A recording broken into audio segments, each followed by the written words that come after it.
Alright, so going over a Japanese professional game versus a Korean professional. Both are 7-dan professionals. And of course both are going to open in a rather normal fashion. Because I know someone said, why don't you go over the 6-4 game? I don't know if there is a recent 6-4 game. I'm unlikely to go over the 6-4 game unless he loses by a huge landslide. If someone plays a 6-4 game, a professional game, and they lose by a huge landslide, oh yeah, I'll definitely go over that. And I'll take great enjoyment going over it. But I don't want to try and teach a 6-4 style. I mean, it might make for an interesting lecture one day. Right now, no.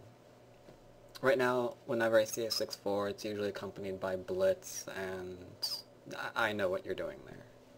That's all I'm going to say about that. I get what you're doing. Very cute. But this game opens up a little bit more traditionally. Black takes a 4-4 and a 3-4 point, so we might see a low Chinese variation here. Wouldn't be surprised. It's been in almost every game I've looked at recently. But no, he does not in fact do that. He decides to approach instead. Now granted, that doesn't exactly completely eliminate the possibility of low Chinese variation. If, let's say, white backs off low here, you can still take it for yourself, creating a very, very aggressive, very, very fast little framework for yourself. If you want to be even more aggressive than that, after the approach, if your opponent backs off, you can also approach again, since we're dealing with dual 4-4 points, and seeing what your opponent does before going and throwing down a low Chinese variation. We have seen those kind of games professionally a couple of times. I actually wanted to go over one, but I can't find it. It's kind of lost in my database. I will go over that one day, though. Because those games can be really, really interesting, because you got weak stones that you obviously have to handle along with your framework, and interesting multitasking goes on in those games. But alas, that is not this game. This game, we have a simple approach. Maybe white will back off. But no. White is going to pincer. Now, can we still do something such as the Chinese variation if we were aiming to do that? Could, but it'd be kind of weird, because now your opponent's probably going to approach you, maybe not so close, just to get you to enclose. The original stone's going to be under attack from a group that's pretty well settled, so bit of a tough fight here for black, in my opinion.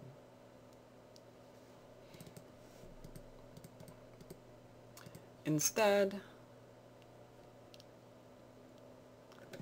approach the top left instead.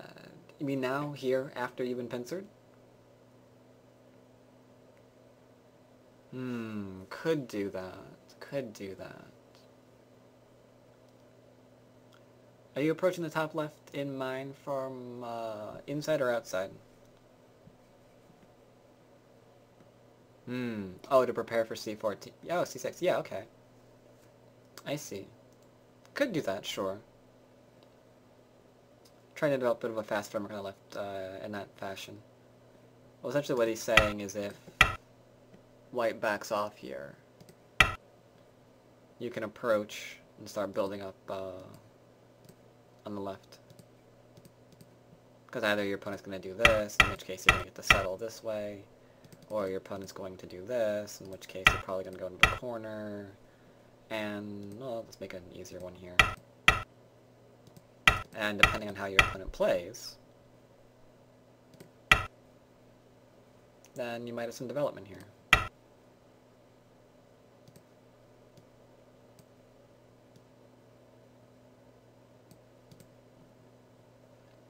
So it's possible.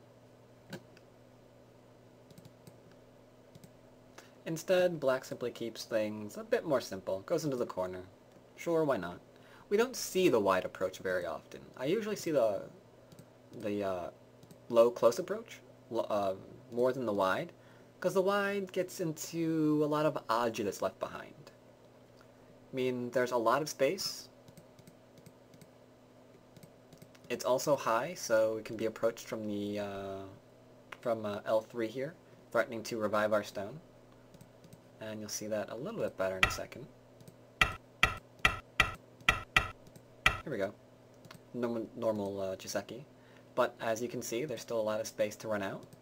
There's a lot of space to just try to kill off the stone. Maybe get white to commit for a few more moves here while you're just developing. So let's see what white actually wants to do with this. He decides, yeah, you can approach, but playing another move down here, it's a little bit small. You're just going to enclose if I do that, take some more territory. So he approaches. Reasonable.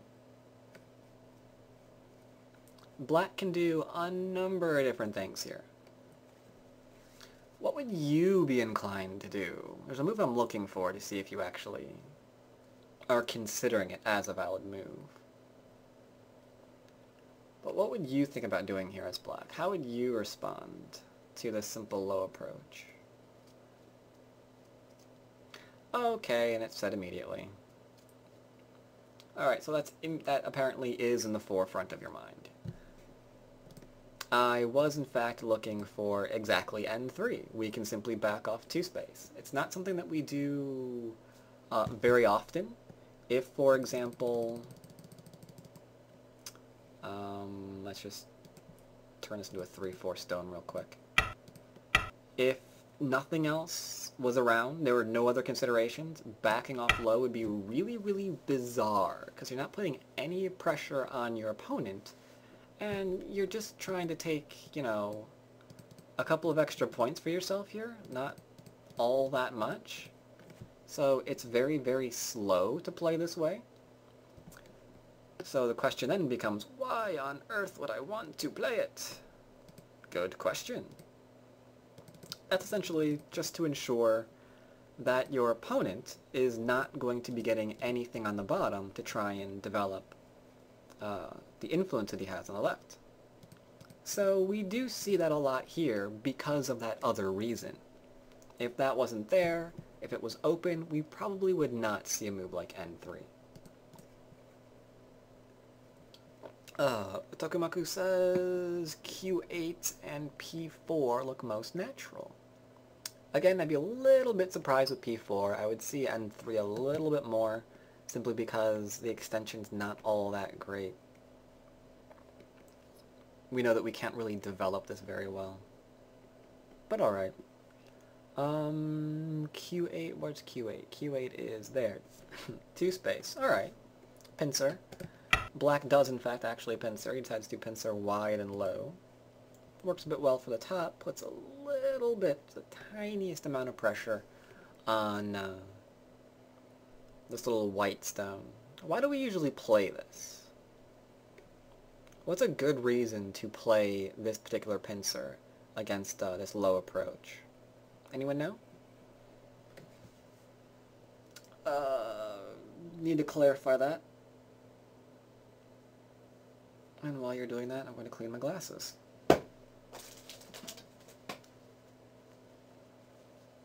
And yes, new development. I actually have glasses and not contacts.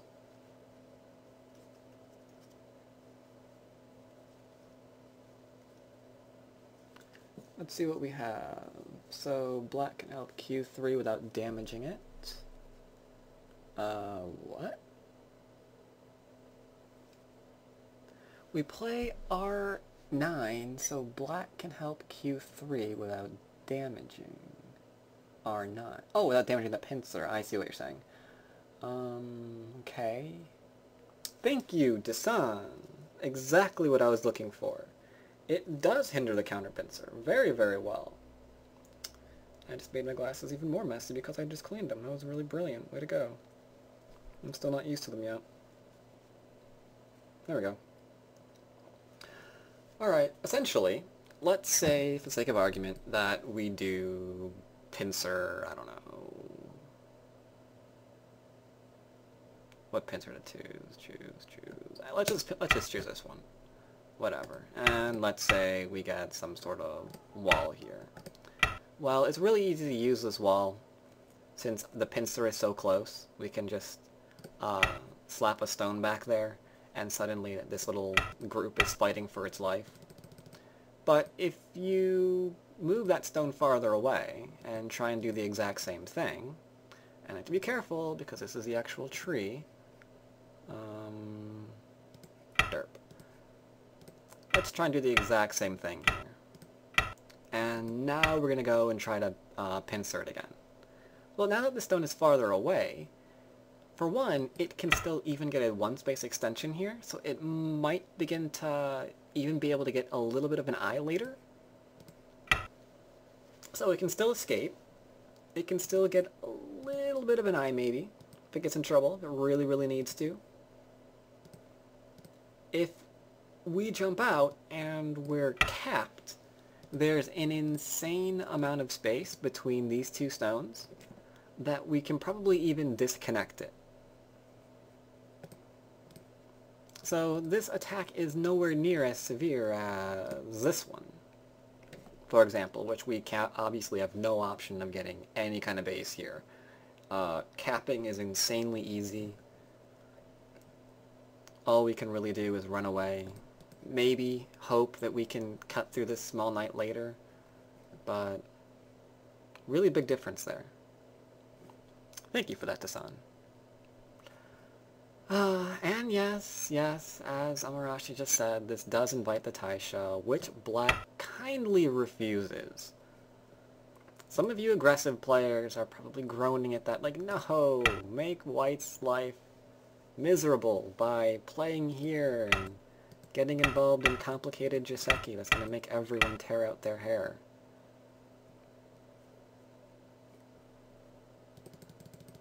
But we're not going to do that. Well, yeah. Yeah, that does make a lot of sense, Element C. If you are strong on both sides, why not cut your opponent into pieces? Because whatever side he wants to play on, you've already got something there, but not usually going to be the case. So I guess by that same rule, you can say never play Taisha.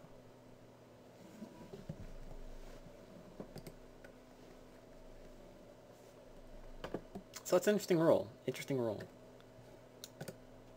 But yes, instead Black says, no, I'm not going to play Taisha. I'm going to take territory. White gets, of course, some influence out of it. But we already knew he was going to get influenced the minute he decided to press down high like this. I mean, this move, even just jumping out, though this is very, very slow. All of these say you're interested in territory. If you play, moron, says that he's interested in influence. If he attaches, not so much the case. If he changes direction, again, not so much the case. But here, clearly, he does want some influence. So Black says, okay, I will give it to you.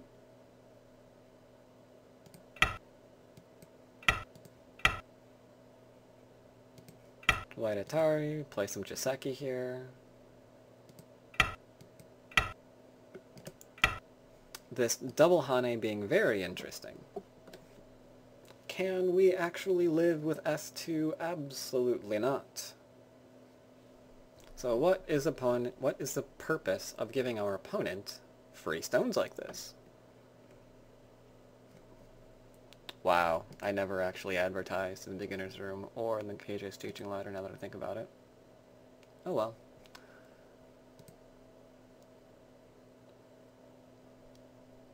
Ah, Sente. Good reason. If we take the stone here as black, which we are going to do, backing off is a bit passive, what it allows is for this Hane to be quite severe. Because we have to keep in mind that until black takes, this Atari is lingering, so that's a free move, in which case black has 3 liberties. So we have to be very, very careful here. Black is very careful. He says, forget it, I'm going to take. Remove the Aji. Now there's no more problems. But white now has the problem, because he's got a cut point. He can play elsewhere if he really wants to, but those cut points are going to be brutal. So he connects. Now this is one of the reasons why I thought this game might be interesting to go over. Because clearly he's playing a bit of an influential game. I mean, all of these stones are saying, I'm going to be using influence. Black, again, as we normally see with influential games like this, is playing a very territorial game. And I'm not going to highlight all of them, but you can see the third line stones. So the question is, what can you do with that influence? And you have to be really, really creative, in my opinion, to be able to use influence in a game like this really well. Because it's very hard to see, because I mean, what are you going to do? Are you just going to say, okay, I built all of this and I'm just going to cap now? Or just do something very, very straightforward, just try and develop the bottom up into the middle as high as you can? Are you going to try and get an attack going? I mean, how are you going to use all this? Are you going to not actively try and develop it and just let your opponent worry about it? Just go about the board maybe taking some territory and letting your opponent give you sente by reducing the influence that you have so you can't use it? I mean, there's a lot of different ways to actually use an area like this.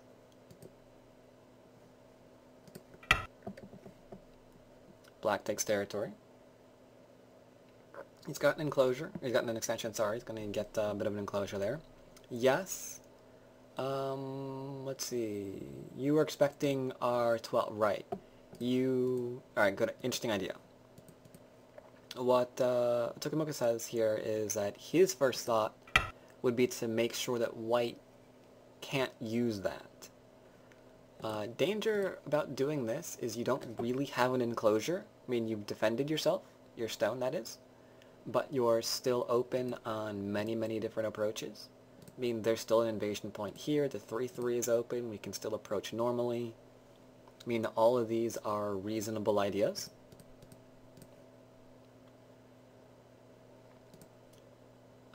Here, on the other hand, says, yeah, I do have a stone really close to your thickness, but what I'm going to do instead is I'm going to make my corner strong.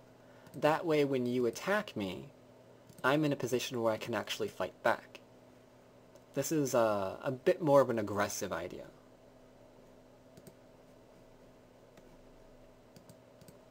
White doesn't immediately take the bait. Maintains balance on the board, getting himself an enclosure as well.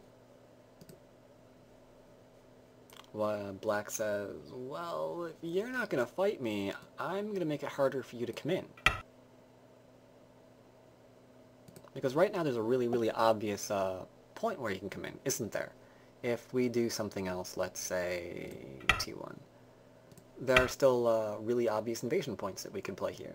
That white probably is going to get a very good result from if you're not careful. If you just respond like you probably would normally in your games, suddenly there's a base here, you're being sandwiched between two strong groups, that could be painful.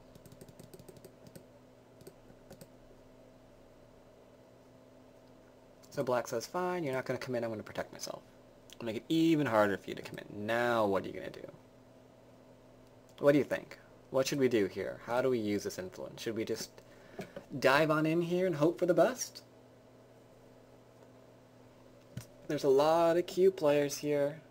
I imagine one or two of you are probably eyeing R12 as a really good invasion point. I see it a lot. Don't pretend you don't play it.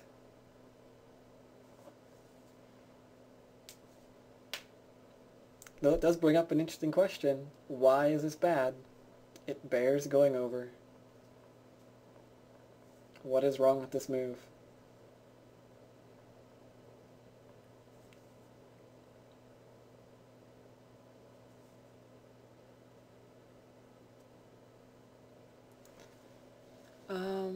Close to thickness. Okay, I like that. I like that reason. Looking for something a little bit more. Not severe enough on R9. Looking for something a little bit different. Black will then run out and destroy white's potential. Probably. That's the result of the problem with that move, and not the problem with it in and of itself. You're kind of touching on it, though. You're immediately seeing, on a very fundamental level, that derp, we can't live there. If we play a move smack in the middle that has no options of getting a base, then we're going to do one thing and one thing only.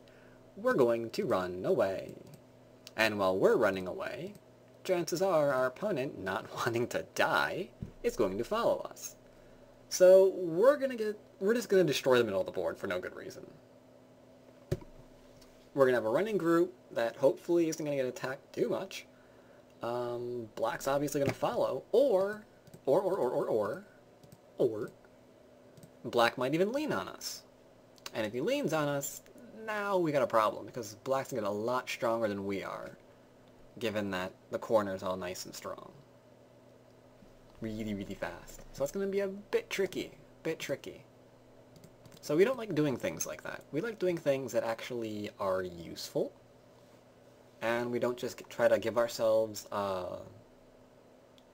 essentially a group that's going to do nothing but get punched around the board. So to that end, what's something more useful that white can do? Oh, we have suggestions that I'm ignoring. Aren't I mean? Okay, we've got Q10, shoulder hit. Okay, I like. Shoulder hit says, I want to kind of do the whole same thing as smacking a stone down the middle of the board, but I've learned. My thought process has evolved a bit since I did that. Now I know to look for third line soldiers to shoulder hit. That way I can get stronger and make shape.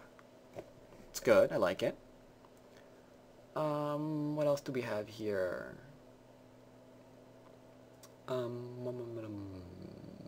P10, cap, okay.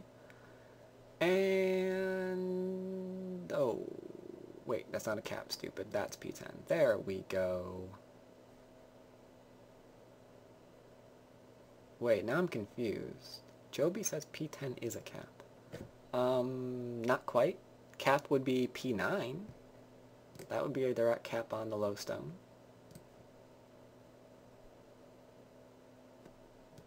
Also an interesting idea, one that I probably wouldn't play because it just invites your opponent to get a lot of territory. But I do like 2. I do like 2. And those of you who were looking at 2, congratulations. For this game, you are now a professional player.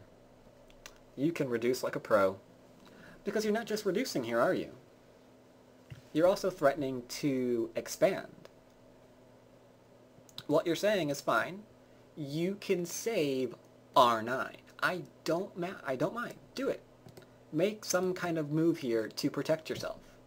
You can have some extra third line territory. You know what? Maybe even some fourth line territory. Knock yourself out. But what I'm going to do is I'm probably going to get a little bit of a wall here and connect back. So suddenly my influence has just expanded into the center because we're at the 10th line. So that's using it pretty well. If we do see a defense like that, what we're probably going to see first, after black plays, maybe see E7, just to see if we can get that forcing move in, and then go back and connect this up. Might see something like that. But black says, no, I know what you're trying to do here, and I'm going to come in if you don't stop me. Black could play... same idea. This one's a little bit more interesting that you're trying to do the exact same thing without attaching to your opponent.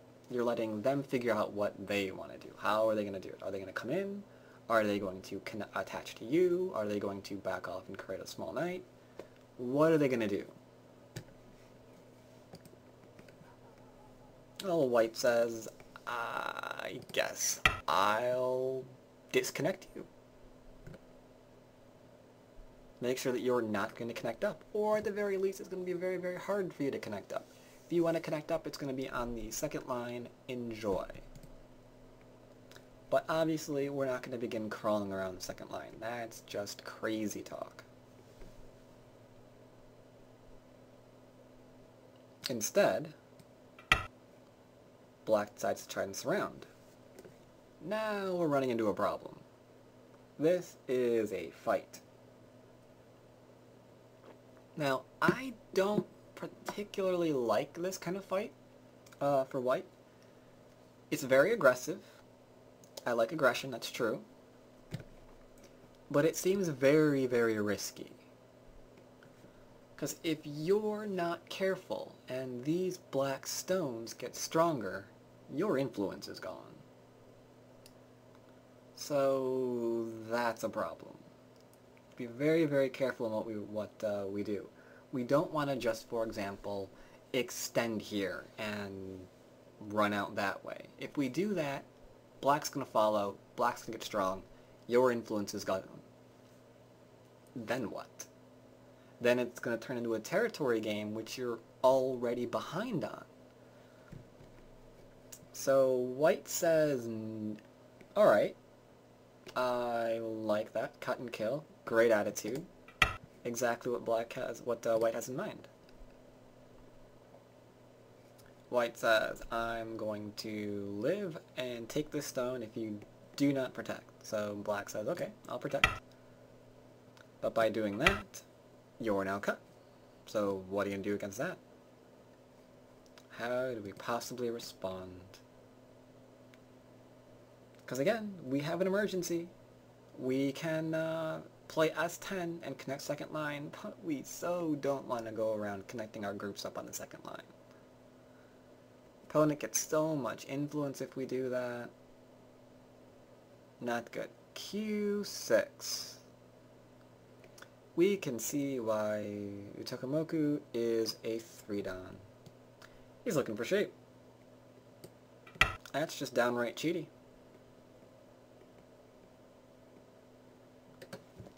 He's going to go after shape while getting shape for himself. It's like, you've got weak points here. I can peep, I can peep here. I still got the cut. There's still a problem at 05. I can threaten to link up underneath. I'm not quite in a position where I have to cry. I forget who said that.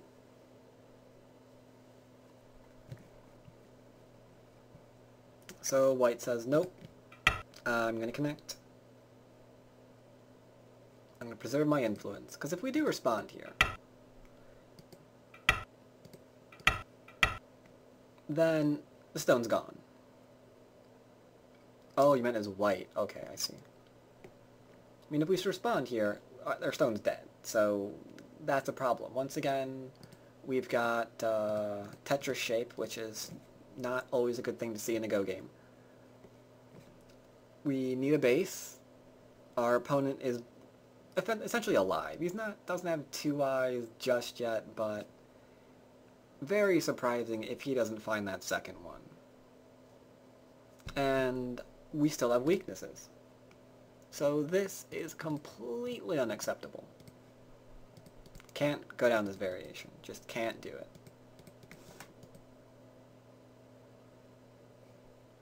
So white says, alright, if I can't do it, then I won't.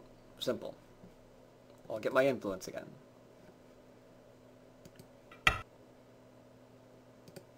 Sente.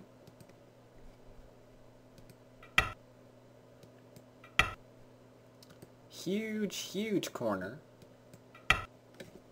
Now that those stones are dead. But Sente has been obtained. So white now has a little bit of a larger wall. He has an option to use it. And since I already mentioned what one of the good ways to use it is, I'll just go ahead and play it.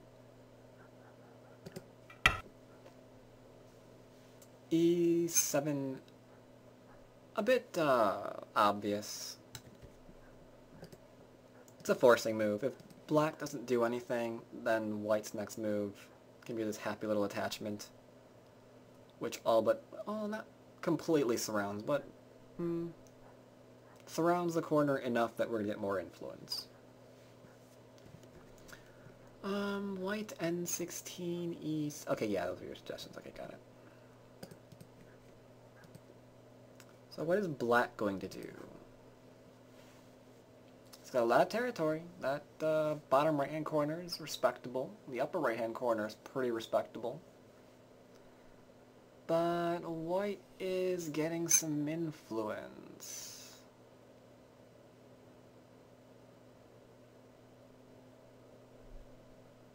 Interesting idea. I like that idea for a lot of different reasons. 3Don says, yeah, there's getting some influence, but we don't have to panic just yet. We'll extend high on the top to make sure that we can't, be capped or shoulder hit or whatever.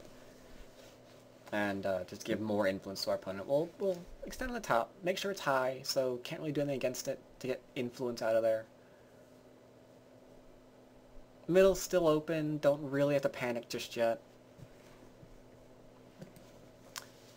Black, on the other hand, does something a bit more direct. He's worried about the middle, so he goes after the middle immediately. And one of the reasons why is there's still this weird cut point here, isn't there? I mean, if by some miracle we can make these stones strong, then that cut point is going to either have to be defended in Gote, or it's going to be used, and it's just going to be reduced that way. So, interesting ideas there. Still, horrifyingly direct. I kind of like the other suggestion. I'm a little bit hesitant of using it here, though. Maybe if F17 wasn't on the board, because this pincer is going to be a chance to use that influence. Because now we're kind of running into the middle, and I don't know. That could be a bad thing.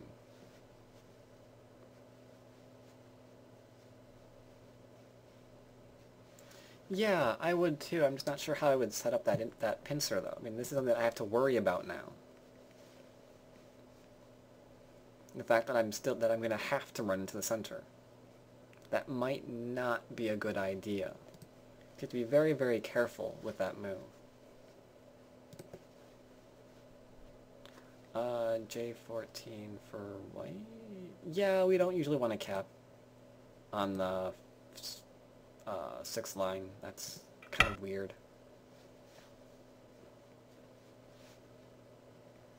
I mean, there's not a lot of pressure being applied there.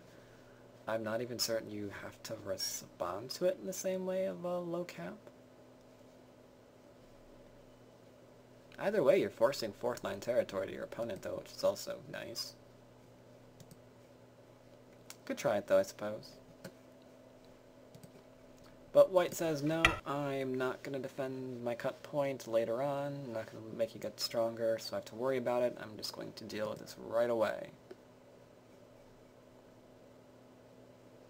So then we have what I was originally thinking the minute Tokumoku said J16. Because I figure since we're wanting to expand, and since we know that we're just going to have to run if we're pincered, well, again, why not just play the shoulder hit? We want to reduce, and yet we also want the idea of developing the top at the same time. So G16 looks like a very interesting move.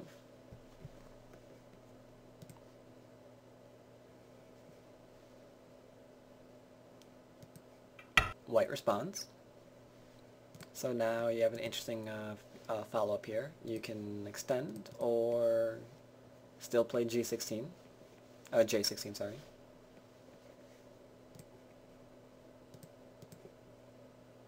Oh, I'm sorry. Element C wanted to M9.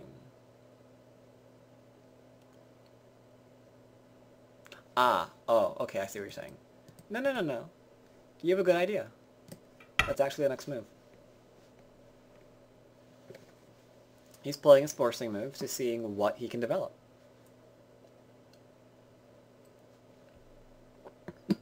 White doesn't want that stone to be captured. Saves it. Still can't use a cut point.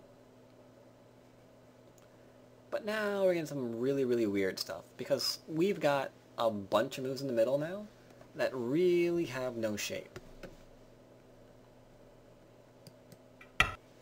So black tries to get shape.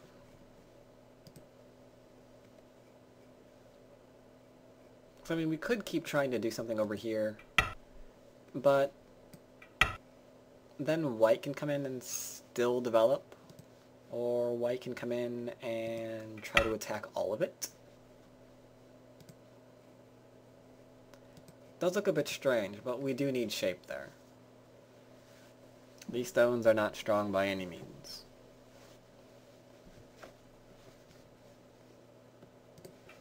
White takes some territory.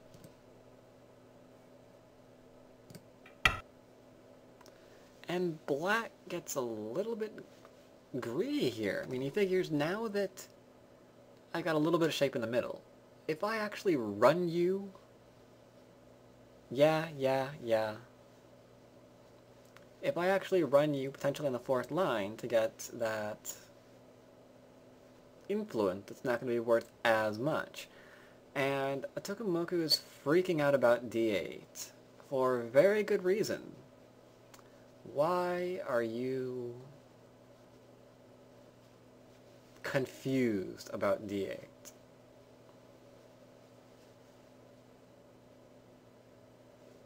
How are we going to cut it instantly?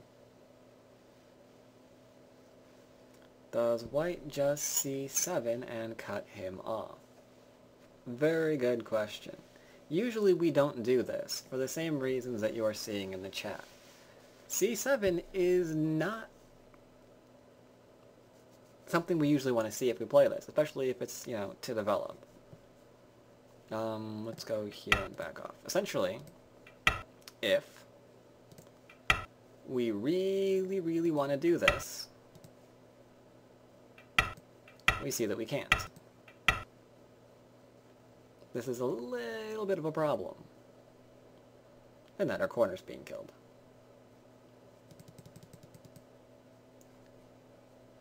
We could try and play here,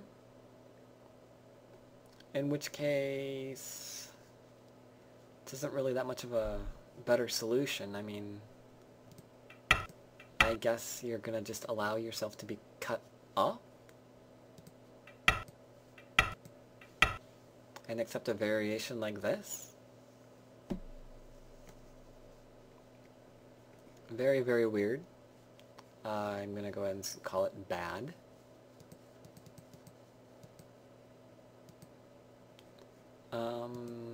There's this, I suppose. This way is most defensive. That doesn't give you a variation that looks like you're going to be resigning very shortly. There's still a lot of different ways to handle this, though. I mean, this little cut is a bit of a problem. We can't Atari, otherwise we're cut through. We have to Atari it.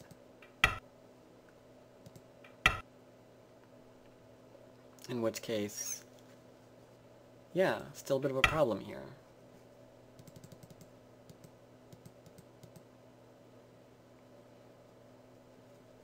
White does not cut. He instead forces black to try to defend that. It's like, I can do something there if you don't protect yourself. In the meantime, I'm going to develop the top.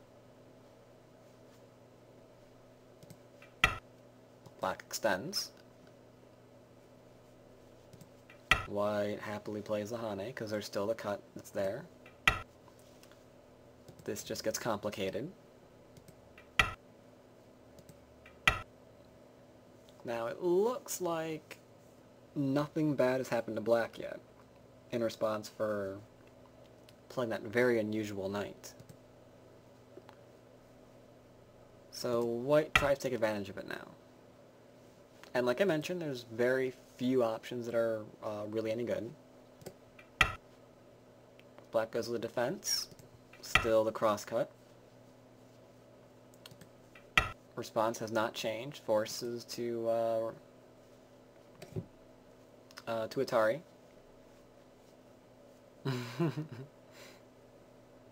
Good guess, good guess. Oops, shoot. Bye-bye, tree. Extend, sorry, on the Atari.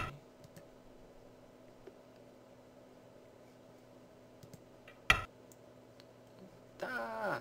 Now I'm doing it all over the place. You, now you. Eventually black takes the opportunity to cut him off. Because if this group has to live small, that's pretty good. White obviously can't keep developing the center, or try to cut off black stones if he's forced to live tiny. Black defends.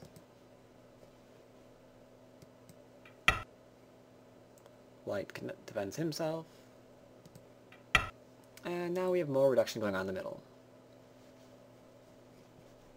White saves his stone, of course.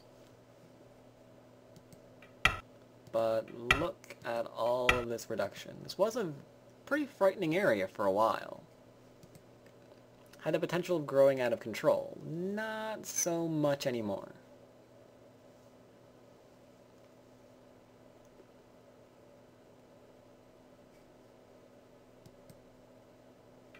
There we go. Sorry, lag there for a second.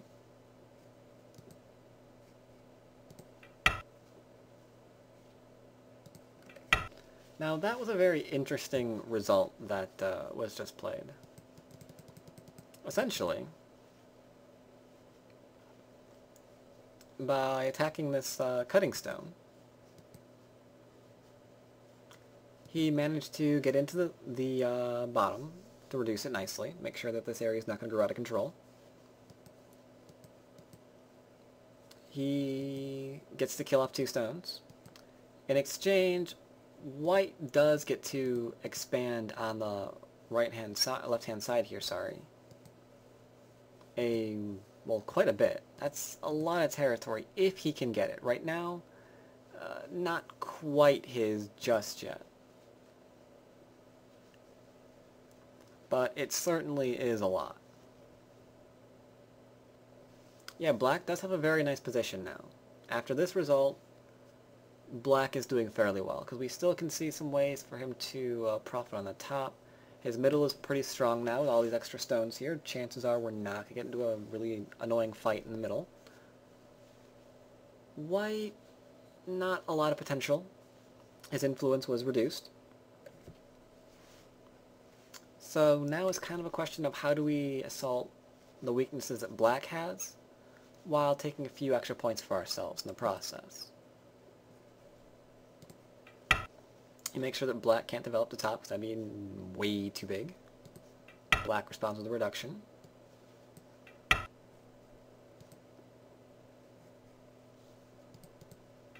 Removes the algae. They're never, ever, ever going to be ladder breakers.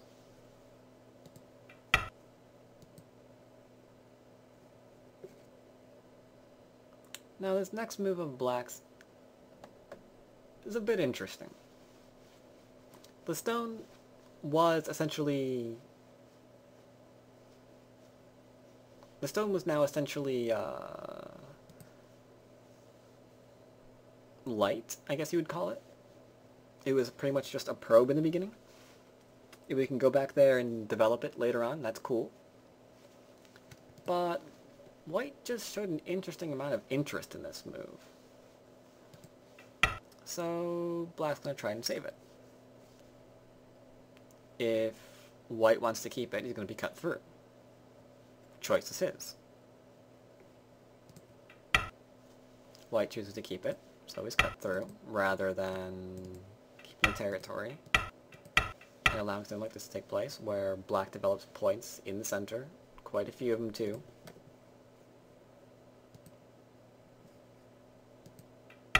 G.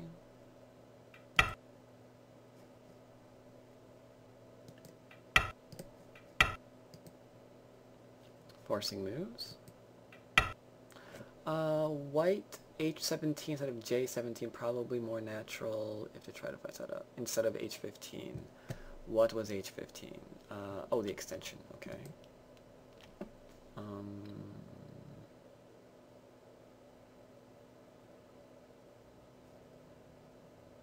Oh, playing it here instead. Yeah.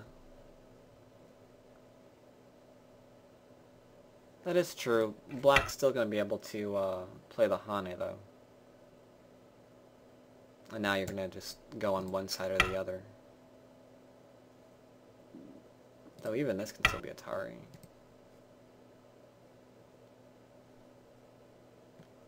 Though that's probably going to be Sensei if you want to try to keep connection there.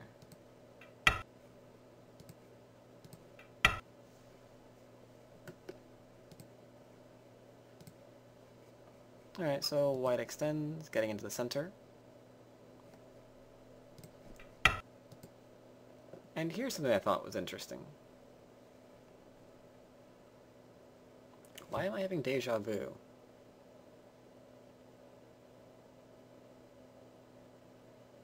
I think I went over this game with someone. I don't remember who. Anyway. What was I about to say? Oh yeah. So white has the influence. The question is, why did he develop the influence? I mean, he's obviously given territory to black. Quite a bit, too. I mean, that's 4th line right now. So what did he have his eye on that he thought was worth that exchange? Why did he want the influence?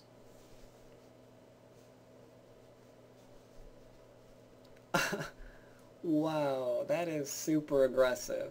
You want to kill G8. I'm a bit at a loss to... I don't know what to say about that. I mean, yeah, you're right. It only has one eye. But you might want to be checked for rabies, is all I'm saying. Because it would be nice if there was a nice way to attack it, but how many different ways can this thing actually make another eye? Or just connect somewhere? It's a really great idea.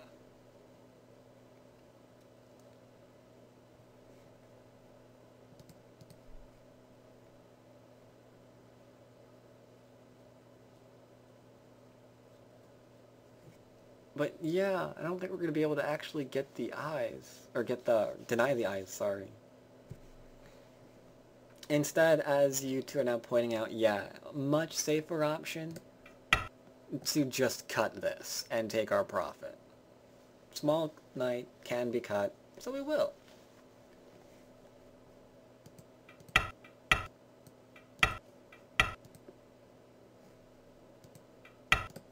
And we push a little, because we know from Hane that have 2 and 3 stones that we can get away with it. Right now, though, can, but there's no point.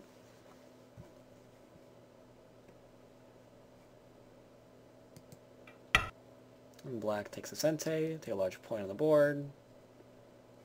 White asks if he can kindly go under the stone. Black says, no, you may not. It's my territory. A little bit more reduction since we can't invade or do anything. So black uses the opportunity to go to the 5th line, which white has to respond to, otherwise it's just more territory.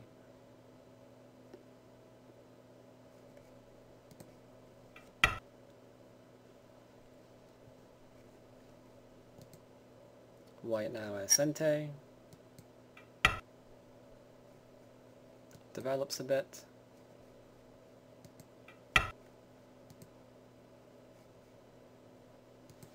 No choice but to respond.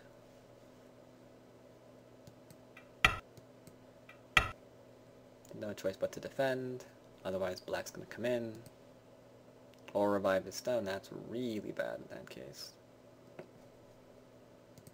A little bit greedy, but we can get away with it because we're strong in the area.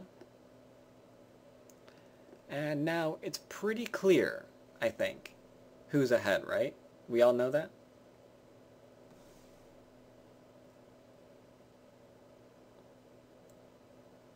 Yeah, I think everyone can see that Black's got a lot. The upper right-hand corner is just ridiculously large.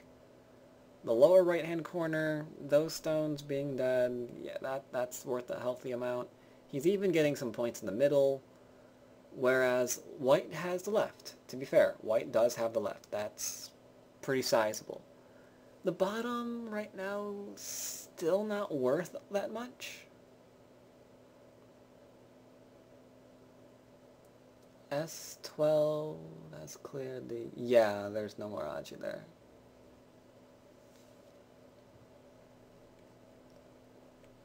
So, we're behind. We need to do something. So we ask if we can kindly get something here. White responds. Now no, this is not going to be a ko. If black is strong enough in the area that if white plays S18, we don't have to Atari, we can just play S16 and kill.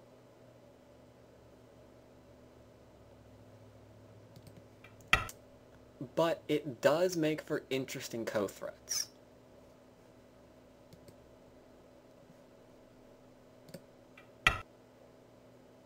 Black responds. White tries to kill. But there's really no other options. I mean, what else can you do here? You're behind. There's really no other weak groups on the board, so there's the ko, and that's about it. It's our only other option. So, takes. Obviously can't connect, otherwise it's Atari, and that's bad. So white says, haha, my ko threat. And black says, yeah, that's nice. And ignores it. This just got a little bit large. It's like, you know what would make this ko really, really great? Is if I made it larger. Interesting, interesting choice there.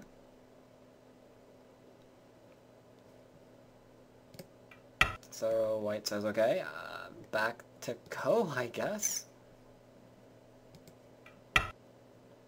Threatens to take, has to connect.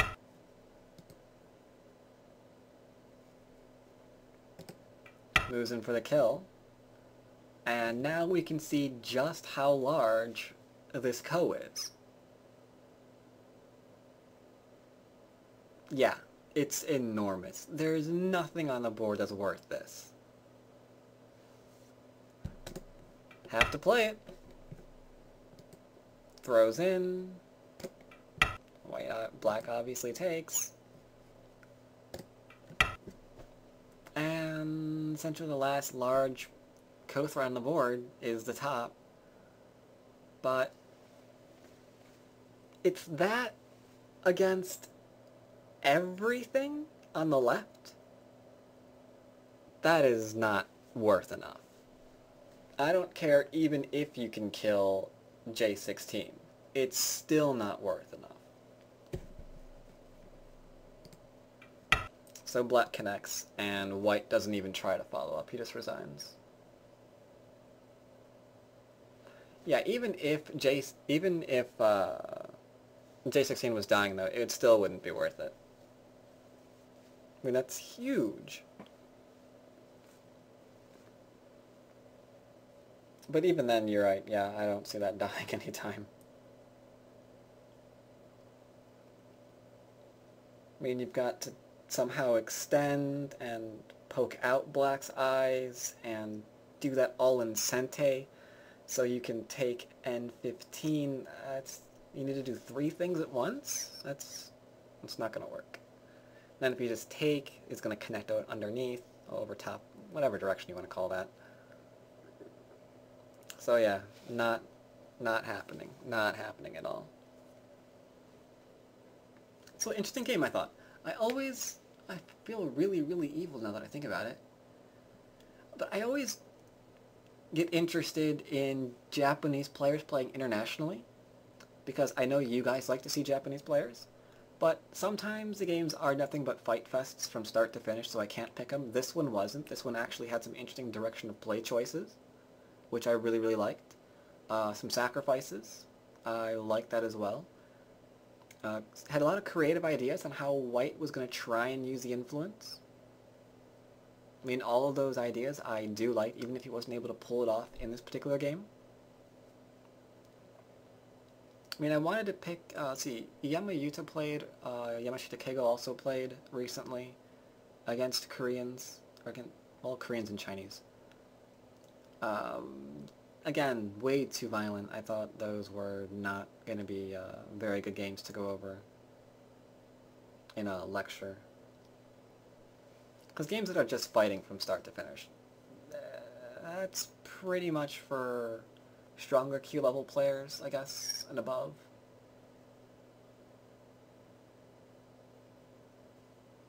Lower ranks kind of get lost easily, and I don't blame you.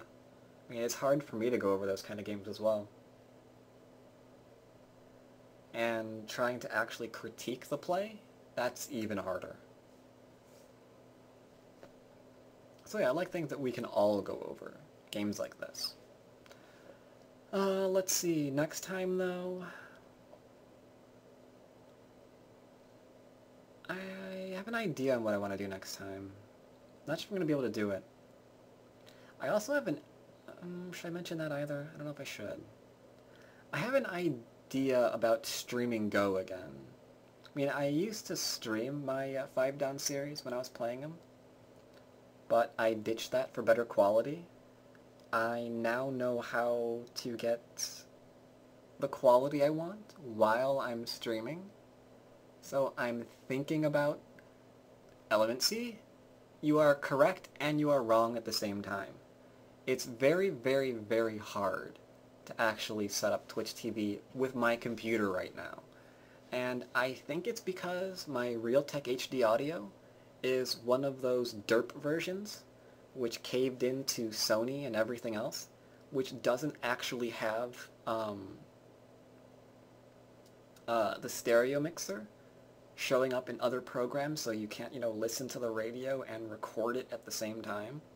They actually removed it out of a bunch of different models, which is really, really stupid. So trying to get an audio capture program to actually pick up the game audio along with my mic at the same time is kind of difficult. XSplit, no, now that it's gone paid. And if I were to use the free version, I wouldn't get the same quality I was looking for. The standard quality is kind of, what, 360, I think? Which isn't too bad, but it gets it's noticeably blurry on some of the text, and I don't like that.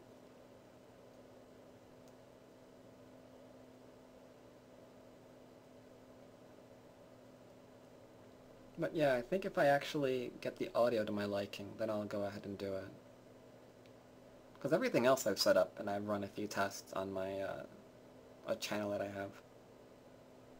And video and voice audio is fine, it's just...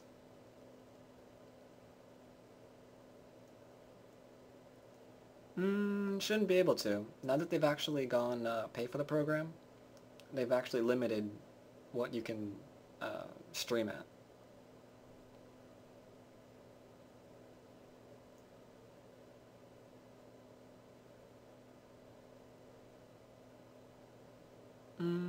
Somewhat recently, yeah, I think so. Anyway, I'll keep you all informed on that. I really would like to do that again. Would it be too much to ask for a 3-4 Chiseki lecture?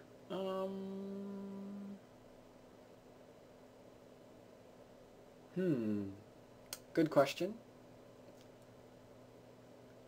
I could probably do it. I'd have to figure out what exactly I would want to try to cover on that, because I mean, I can't just like start randomly pulling out a dictionary and going over every like 3-4 Joseki.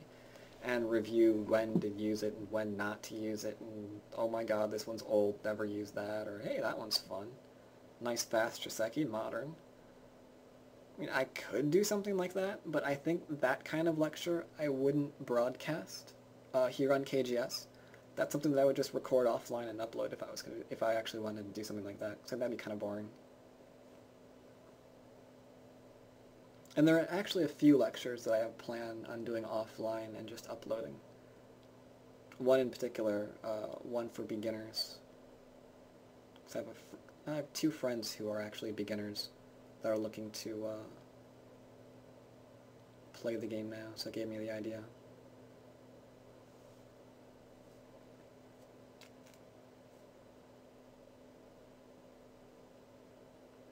You're getting so much trouble with high approach, low pincer. Oh, that one's actually pretty easy. Some of it is just going over a couple of variations, figuring out which one is simple, as in not 50 moves. That just ruins the entire board. A nice little simple variation, maybe 4, 6 moves or so, tops, that you do not find horrible. That way, at the very least, you have some option if that's played against you, or if you want to use it.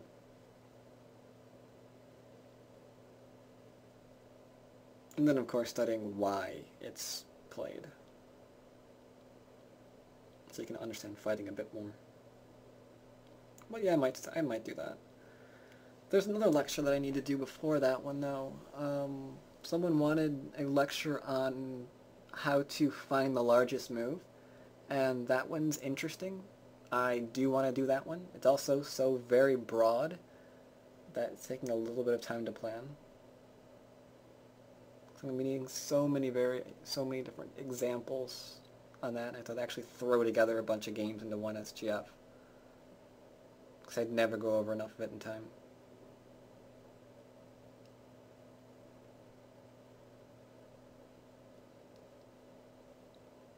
Yeah, as soon as I'm able to, ow, frack, that hurt.